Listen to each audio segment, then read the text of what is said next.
Linux proíbe contribuições de russos ao kernel. Então, a cada mês, assim, sempre tem uma notícia que todo mundo fica: você vai falar disso? Você tem que falar disso, meu Deus! Por que você não falou disso? Ah! E eu tava atrasado de falar dessa notícia.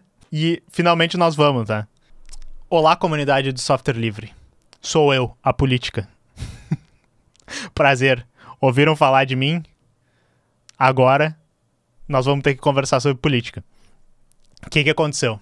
Greg Kroah-Hartman anunciou em 18/10, por meio de um patch na lista do kernel do Linux, né? Quem não sabe, o kernel do Linux é o cerne do sistema operacional Linux. É onde fica os drivers, é onde fica o código mais baixo nível do sistema operacional GNU Linux, né? O que você está se referindo como Linux, na realidade é GNU/Linux, ou como eu gosto de me referir, GNU mais Linux, tá? Só quem é da comunidade entendeu essa piada. Lá na lista de e-mails, que é como eles conduzem o desenvolvimento, né? As pessoas vão mandando modificações de código e elas vão sendo aprovadas pela equipe mantenedora do código.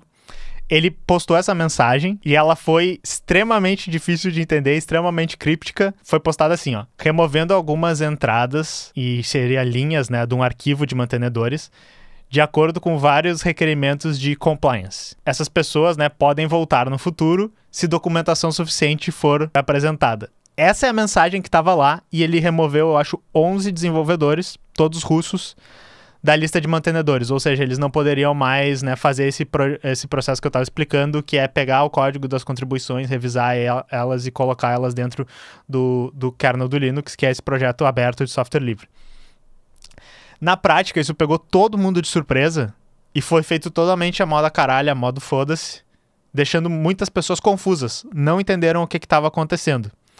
E daí, um pouquinho depois, Linus Torvalds, que é uma figura de liderança, que já foi, inclusive, uma liderança muito mais forte no projeto do Linux. Hoje, digamos, tem outras pessoas, tem um board, né? Mas ele é o ditador benevolente, que é esse termo que eu citei até para vocês, que essa figura que existe na comunidade de software livre de alguém que conduz o projeto e é um ditador, e é uma pessoa que fala mesmo, que tem os interesses do que ele acha pro projeto, e se a comunidade não concordar, ele vai brigar, assim. Essa pessoa, essa personalidade rockstar. Dado esse o contexto de, tipo, foram escolhidas as pessoas por causa de documentação e compliance, não entenderam nada, a resposta dele foi assim: quem tá reclamando disso, né, aspas para o Linus, são trolls russos. Leiam as notícias sobre as sanções, seus idiotas. Ele falou tipo assim: não é só por causa dos Estados Unidos que isso está sendo exigido de nós. Vocês acham que eu ia ficar a favor da agressão russa? Estudem a história da Finlândia e vão entender porque eu teria um problema com isso, seus bostas. Foi tipo isso a resposta dele, sabe? E ele xinga mesmo. E as pessoas ficaram, tipo,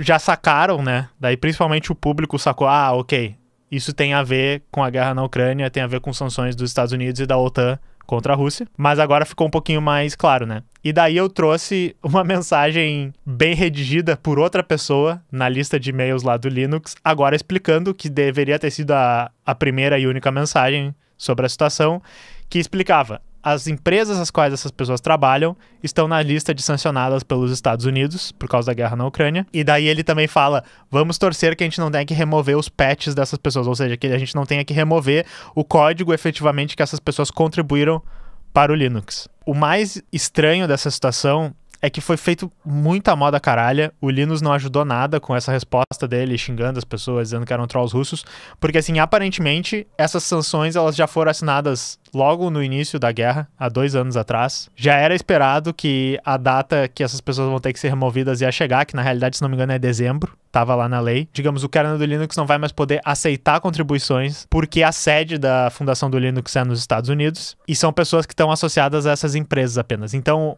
foi conduzido de uma maneira totalmente bizarra e estranha, porque eles poderiam ter avisado, ia ser uma choradeira, ia ter todos os problemas, mas o cara só pegou, mandou esse haiku aqui, sabe? Mandou assim: removido por compliance, se tiver documentação, e apagou 11 pessoas ali, né? Muito estranho. Mas foi isso basicamente. E essa coisa de vamos torcer para que não tenha que retirar o código também foi um pouco estranho. Então, assim, aí muitas pessoas falaram: ok, como é que a Rússia vai reagir a isso? Como é que isso vai ser visto? Será que isso vai causar algum tipo de celeuma na comunidade? Muitas pessoas já disseram assim: será que a Rússia vai fazer um hard fork do Linux, que seria a ideia, né? Eu falei de fork algumas vezes para vocês já no canal, mas o fork é essa coisa de você vai pegar o projeto aberto, que todo mundo tem acesso a ver o código, a modificar ele, e você vai copiar ele, né? Vai dar Ctrl+C na pasta, colar essa pasta lá na Rússia, e daí parar de interagir com o projeto original, que seria o Linux, que é controlado pela Fundação Linux, chamar ele de outra coisa e continuar desenvolvendo lá. Provavelmente não, tá? A Rússia não precisa fazer isso, porque ela ainda vai ter acesso a ver esse código, ela ainda vai poder usar isso, e é muito difícil tu modificar o kernel do Linux, não precisa modificar o cerne do Linux, que é a parte onde tem os drivers, as coisas lá. O Ministério de Tecnologia russo, ou algum ministério eu não sei se é especificamente de tecnologia ou de indústria, foi alguma coisa assim, ele anunciou uma coisa que é assim, ó, dado que isso aconteceu com a gente, nós queremos investir na nossa própria comunidade de desenvolvedores Linux. E isso foi meio que mal traduzido, pelo que eu entendi, por algumas pessoas, como nós vamos fazer o nosso próprio Linux. Essa tradução, por tudo que eu li depois, estava errada. Eles não disseram nós vamos fazer nosso próprio kernel do Linux. Até porque a Rússia ela tem distribuições Linux, que não é a mesma coisa que um hard fork. Uma distribuição Linux é uma customização da interface gráfica dos programas que vêm de algumas opções do cerne do sistema operacional, mas ainda é o mesmo sistema operacional. Então ela tem uma que se chama Red OS, Base Out, Astra Linux, Simple Linux, várias dessas que já são russas, tá? Mas então, assim, comentários sobre o que pode sair disso. As contribuições dos nacionais russos, principalmente dessas empresas que foram banidas, elas são mais focadas em drivers, ou seja, elas estão implementando hardwares para eles funcionarem no Linux. Isso tem muito a ver com a maneira como o kernel do Linux funciona, que a gente chama de um kernel monolítico, então ele precisa estar lá no código, todos os drivers juntos. É diferente da maneira como, por exemplo, o Windows funciona, que cada fabricante tem um pouco mais de facilidade de distribuir seus drivers. Embora tu também possa distribuir assim no Linux e tal, mas para que seja software livre, geralmente as empresas que querem interoperar com Linux, elas colaboram com o kernel do Linux e colocam lá. Ou elas eram muito baseadas em produtos locais, usos locais do Linux na Rússia. Então até aquele negócio que foi falado ali em cima, espero que não tenha que retirar o código dos russos, ia ser uma mão, ia ser uma coisa surreal, mas não ia, digamos assim, quebrar o kernel do Linux. Ia ser totalmente factível eles retirarem a maioria do código dos russos dessas empresas, tá? Que não era tanta gente. Eles ainda têm o código, eles apenas estão bloqueados de participar, o que cria uma situação engraçada, onde na realidade a Rússia, né, ou pelo menos essas empresas, não pode mais contribuir de volta com o projeto open source, mas vai ter acesso ainda e vai poder usar ele, né? Então é uma situação engraçada onde essas sanções, na realidade, elas bloquearam a cooperação de pessoas russas com essa empresa dos Estados Unidos, que seria o Linux. E notem que eu falo empresa dos Estados Unidos porque às vezes na comunidade de software livre se tem muita ideia de que o Linux é de todos, o Linux é global, é mundial. Mas essa situação específica deixou bem claro que, assim, ok, a liderança do projeto e a prioridade do projeto está nas mãos da OTAN. Aí algumas pessoas se perguntaram, isso poderia fomentar um esforço de software livre, de Linux, né, de distribuições Linux, do próprio kernel do Linux, do BRICS? Talvez, tá? Queria eu que isso fomentasse. Se vocês pensarem, né, no tópico anterior que a gente falou aqui sobre financiamento de software livre e no vídeo anterior, para quem está vendo no canal, seria muito interessante que realmente esse clima de anti-Rússia, de sanções contra a Rússia e a Rússia estando num bloco econômico junto com a China, que tem todo esse potencial tecnológico, junto com o Brasil, que também teria esse potencial, ia ser interessante que talvez, então, ok, vamos desenvolver mais com a ajuda da Rússia, com a ajuda da China, projetos de software livre, uma indústria de software que não é tão centrada nos Estados Unidos e na Europa, que não é tão centrada na OTAN. Mas eu não sei. Não me parece que está encaminhando para isso, até por causa da posição quanto ao BRICS que o Lula tem mostrado nos últimos tempos, né? Que meteu o atestado e não foi lá no BRICS, que nem... Eu gostei da análise do Humberto Matos, que também é membro da Soberana, que ele fez, né? Que, enfim, parece que o Lula meteu o atestado. Não, pô, o Lula caiu mesmo, se machucou, foi uma coisa trágica, mas foi muito conveniente que daí ele pôde não ir no encontro, onde ele teria que dizer assim, ok, eu tô mais do lado do BRICS ou tô mais do lado dos Estados Unidos. Ele ficou, calma, pessoal, não vamos brigar, é todo mundo amigo, sabe, aquele áudio, só que não vendo a tensão que tá se formando, né? Os Estados Unidos cada vez mais excluindo a Rússia também querendo talvez fazer alguma coisa nesse sentido, e daí eu fico assim, imagina se o Brasil não tivesse desistido da política de software livre que a gente começou no início do governo do PT. O que a gente não poderia estar criando de tecnologia, que a gente não poderia estar vendendo, que a gente não poderia estar aproveitando aqui. Então, mais uma vez, a gente tomou no tux nessa.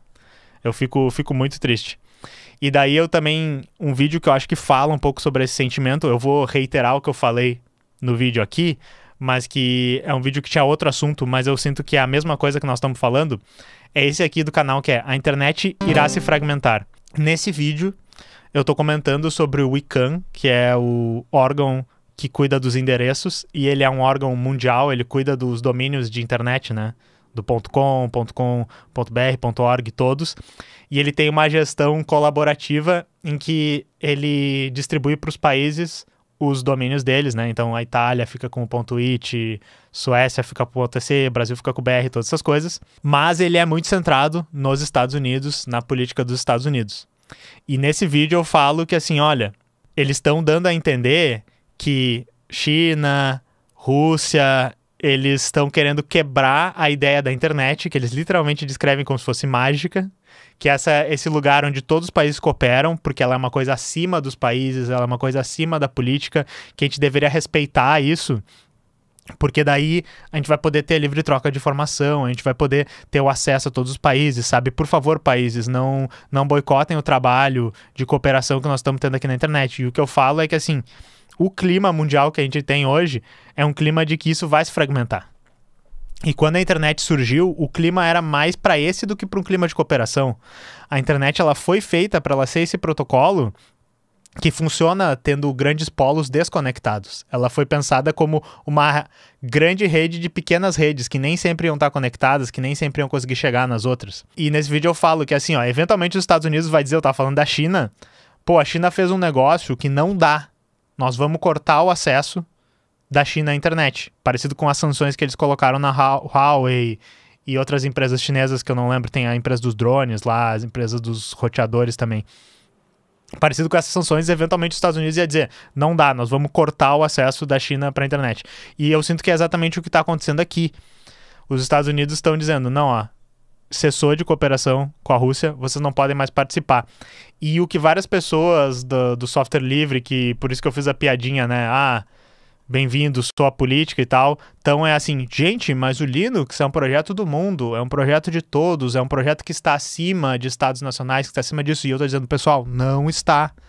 Se a porra do Linux está dentro dos Estados Unidos, se a empresa que gerencia está dentro dos Estados Unidos, se a pessoa que gerencia o projeto é anti a Rússia, obviamente que eles vão bloquear a Rússia. Não tô nem, né, discutindo assim se estaria correto. Eu até tinha pensado em me informar sobre a questão da Finlândia contra a União Soviética, porque é uma questão bastante complexa, né? Para não falar nenhuma bobagem sobre a situação histórica, eu não quis falar sobre isso, mas é uma situação que é muito parecida com a relação a Rússia com a Finlândia hoje, vamos falar não da União Soviética, né? É muito parecida da relação da Rússia com a Estônia, da Rússia com a Ucrânia, com todos esses países que hoje tem um movimento anti-russo muito forte, que também se traduz num movimento anticomunista, mas ao mesmo tempo é anti-Rússia e anticomunista, pró-Ocidente, e é capturado por forças de extrema-direita naquele país, né?